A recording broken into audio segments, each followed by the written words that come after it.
బట్టి ప్రార్థించిన బిడ్డలందరిని బట్టి దేవుని నామానికి కృతజ్ఞతలు చెల్లిస్తూ మీ అందరికీ నిండు వందనాలండి. అందరికి వందనాలు. దయచేసి గమనించండి, ఈస్టర్ ఆరాధన మనకి యథావిధిగా మన ప్లేస్లోనే అనగా చాపల్లోనే ఈస్టర్ సండే కొంచెం ఎర్లీగా రావడానికి ట్రై చేయండి. ఈరోజు కూడా ఆలస్యంగా వచ్చారు. సేమ్ మీకు చర్చ్ గ్రూప్లో మెసేజ్ పెట్టబడుతుంది. మధ్యాహ్నం 11:45 నుంచి 2 గంటల వరకు సండే అంటే రేపు కాకుండా ఎల్లుండి ఈస్టర్ ఆరాధన జరుగుతుంది. గమనించండి. క్రీస్తునందు ప్రియమైన బిడ్డలారా, నేను క్లుప్తంగా ఈ 7 మాటల్ని వివరించే ముందు ఒక అంశాన్ని మీకు చూపించాలని ఆశపడుతున్నాను.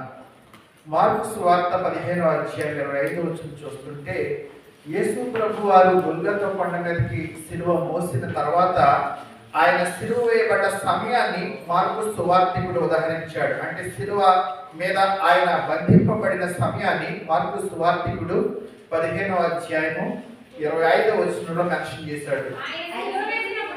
ఆయనను సిలువ వేసినప్పుడు పగలు 9 గంటలాయను. ఈ మాట మనం గుర్తుంచుకోవాలి.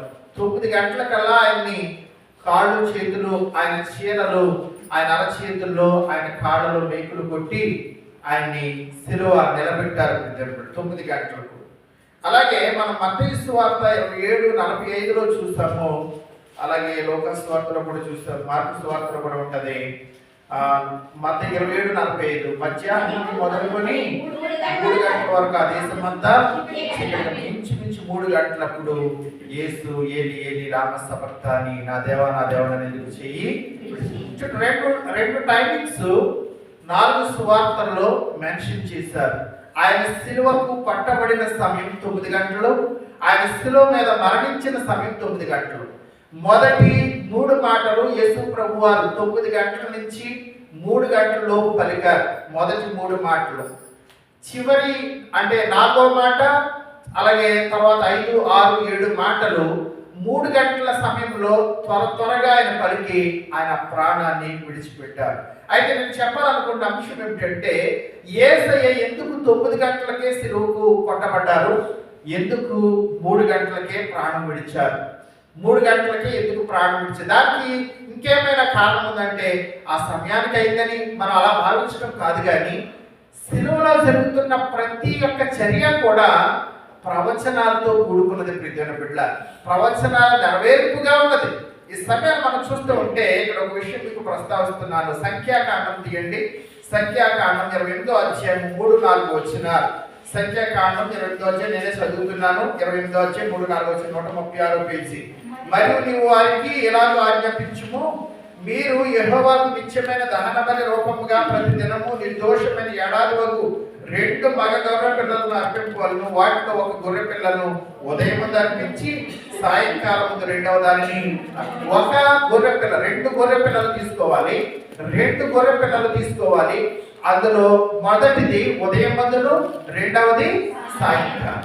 ఉదయం అంటే ఏ సమయము అంటే గనక దానికి సంబంధించి జోసిఫస్ అనబడిన చరిత్రకారుడు రాసిన కథనం ఏంటంటే, ఆయన రాత్రుల్లో చెప్పిన మాట ఉదయము అనగా ఉదయం 9 గంటలకు మొదటి గొర్రె పిల్లను దహన బలిగా అర్పించేవారు. మొదటి గొర్రె పిల్లలను దహన బలిగా అర్పించేవారు. కాబట్టి యేసుక్రీస్తు ప్రభువారు హెబ్రీయులకు రాసిన పత్రికలో ఉంటది, పాత నిబంధనలో యాజకులు గొర్రె పిల్లలను, మేక పిల్లలను బలి అర్పణముగా అర్పించేవారు. వాటి యొక్క రక్తం చేత మనుషులను పవిత్రపరిచేవారు. కానీ ఇదిగో లోక పాపం మోసుకొని పోయే దేవుని గొర్రె పిల్లగా ప్రభువైన యేసుక్రీస్తు వారు ఆ ఉదయకాలం 9 గంటల గొర్రె పిల్లగా ఆయనే కల్వరి మీద సిలువకి ఎక్కారు. సిలువకు కొట్టబడ్డారు. ఆ మొదటి ఉదయకాలం ముందు గొర్రె పిల్లగా ఆయన సిలువ మీద ఆయన బలైన సందర్భము ఇక్కడ మనం గుర్తుంచుకోవాలి. ఉదయం 9 గంటలదే ఆ మొదటి గొర్రె పిల్లకు సూచనగా ఉంది.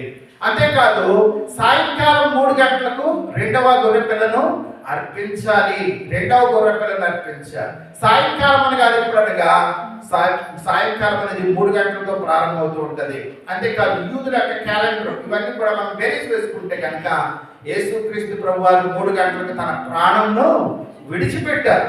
3 గంటలకు ప్రాణం. కాబట్టి 2వ గొర్రె పిల్లగా యేసుక్రీస్తు ప్రభువారు 3 గంటలకు దహన బలి అర్పించవలసిన 3 గంటల సమయంలో ఆయన తన ప్రాణాన్ని విడిచిపెట్టినట్లుగా మనం చూస్తూ ఉన్నాం. ఇక్కడ ఇంకొక విషయం జ్ఞాపకం చేయమంటారా?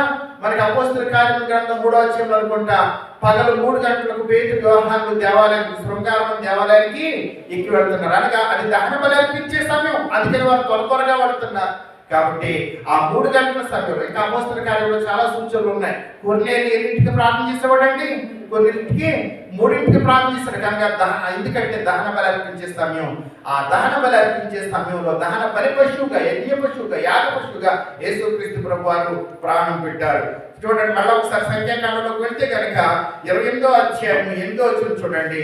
8వ వచనం, ఉదయ నైవేద్యమును దాని పానార్పణను అర్పించినట్లు యెహోవాకు ఇంపైన సువాసన గల భావముగా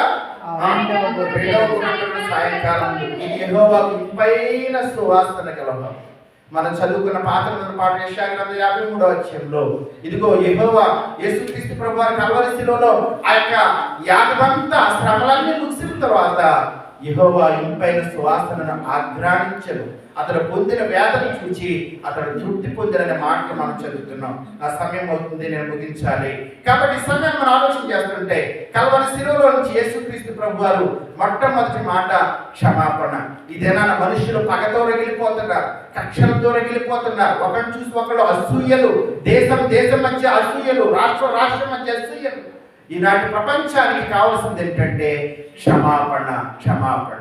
రెండవది, నీవు నాతో కూడా పరదేశంలో నేడే ఉంటావు, ఎప్పుడో కాదు. ప్రియమైన బిడ్డలారా, దేవుడు చూడండి మనలో చాలా మందికి ఈ రెండవది ఇన్స్పిరేషన్. అబ్బాయి ఏం ఛాన్స్ కొట్టేసిరండి, జీవితం అంతా ఇష్టానుసారం బ్రతికేసి మనం కూడా లాస్ట్ మినిట్లో అలాగా.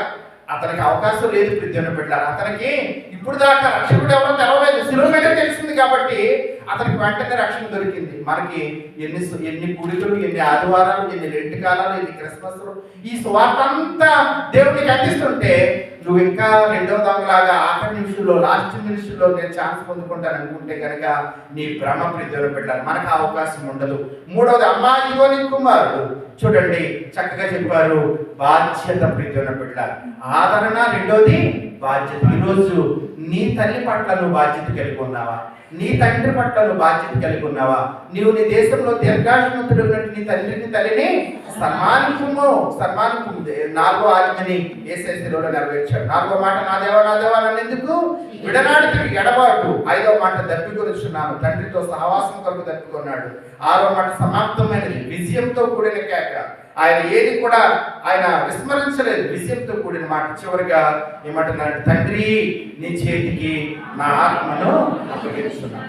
చూడండి, మనం శిలువ ఘట్టాన్ని మనం ధ్యానం చేసేటప్పుడు 4 సువార్తలు దగ్గర పెట్టుకుని చదవాలి. ఒక సువార్త పట్టుకుని మనం చదివితే అర్థం కాదు.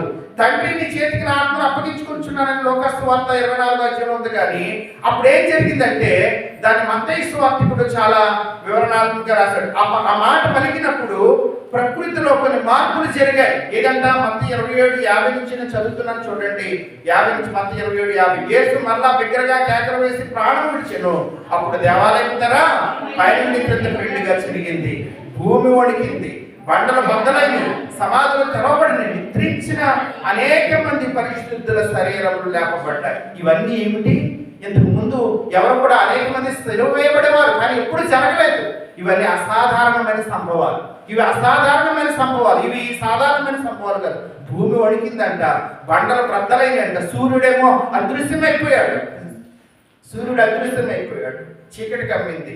ఈ సమయాన్ని మనం ఆలోచన చేస్తుంటే అంటే యేసు మాటలో ఉన్న తండ్రి ఏమంటున్నాడు? అప్పుడు గొప్ప శబ్దంతో, ఆ మాట మనం అండర్లైన్ చేసుకోవాలి. గొప్ప ఆయన శబ్దము, ఆయన మాటకున్న పవర్ ఏమిటంటే భూమి వణికింది, బండల బద్దలైనవి, దేవాలయం తెరము 2గా చిరిగిపోయింది, నిద్రించిన చనిపోయిన అనేక మంది శరీరాలు తిరిగి లేకపోతే చూసావా? ఆయన మాట ప్రియమైన బిడ్డలారా, అందుకే యేసయ్య అంటూ ఉంటారు, ఇదిగో నా మాట ఏమంటుంటాడంటే యోహాను సువార్తలో, నా మాట మృతులైన వారు కూడా వింటారు అని యేసుక్రీస్తు ప్రభువారు చెప్పారు. సరే, ఈ సమయంలో మనం ఆలోచిస్తుంది, ఇవన్నీ ఏదో బైబిల్లో ఎవరో రాసిన మాటలు కాదండి.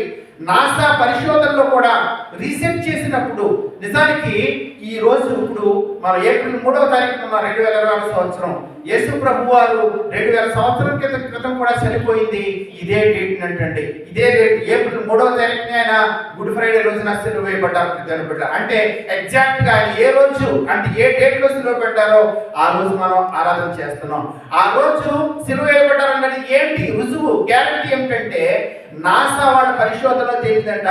ఆ ఏప్రిల్ 3వ తారీఖున సూర్యుడు చీకటి కమ్మడానికి రక్షణ గ్రహణం, సూర్యగ్రహణం ఏర్పడి కొంతసేపు ఒక పూటంతా కూడా నిర్మాషం. అది ఒక రుజువుగా ఉంది బిడ్డ. యేసు ఏ రోజున సిలువ వేయబడ్డారనడానికి. కాబట్టి ఏదేమైనప్పటికీ కూడా పిలాతు ఏ కాలంలో పరిపాలన చేశాడో దానికి ఆధారాలు ఉన్నాయి, ఏ రోజు పరిపాలనకు ఆధారాలు ఉన్నాయి. అంటే యేసు ప్రభు జీవించిన కాలం మనకి ఆ పరిపాలన ఇవన్నీ కూడా ఎవిడెన్స్ గా ఉన్నాయి. కాబట్టి ఇవి కలబుల్ల మాటలు కాదు. ఇక నేను చివరిగా చెబుతున్న మాట ఏంటంటే బిడ్డారా, చూడండి యేసుక్రీస్తు ప్రభు యొక్క 3.5 సంవత్సరాల సేవా జీవితం, 3.5 సంవత్సరాల సేవా జీవితం కల్వరి శిలువ మీద మరొకసారి ప్రతిబింబించింది.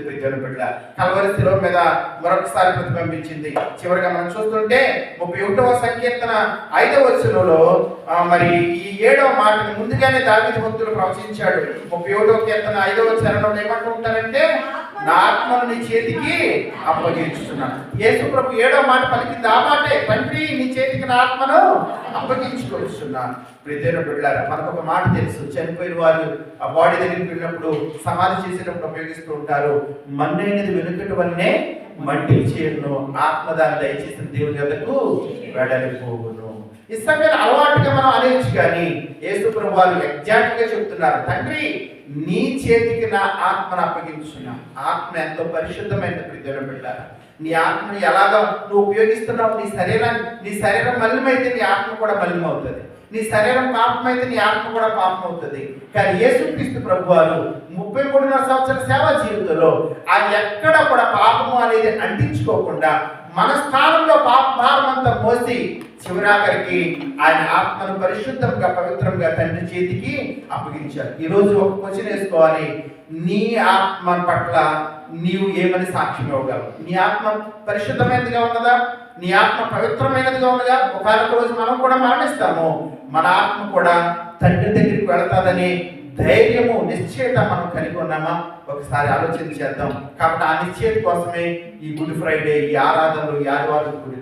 కాబట్టి మనమందరం కూడా ఆయన బిడ్డలుగా, ఆయన సాక్షులుగా ఆ యొక్క శిలువ అడుగు జాడలో, శిలువ మార్గంలో నడవడానికి, శిలువధారి అయిన యేసుని కేవలం 40 దినాలు కాదు, ప్రతి దినము కూడా మనం ఆయన స్మరిస్తూ ధ్యానిస్తూ ముందుకు సాగడానికి పరిశుద్ధాత్మ దేవుడు మనందరికీ సహాయం చేసి నడిపించుగాక.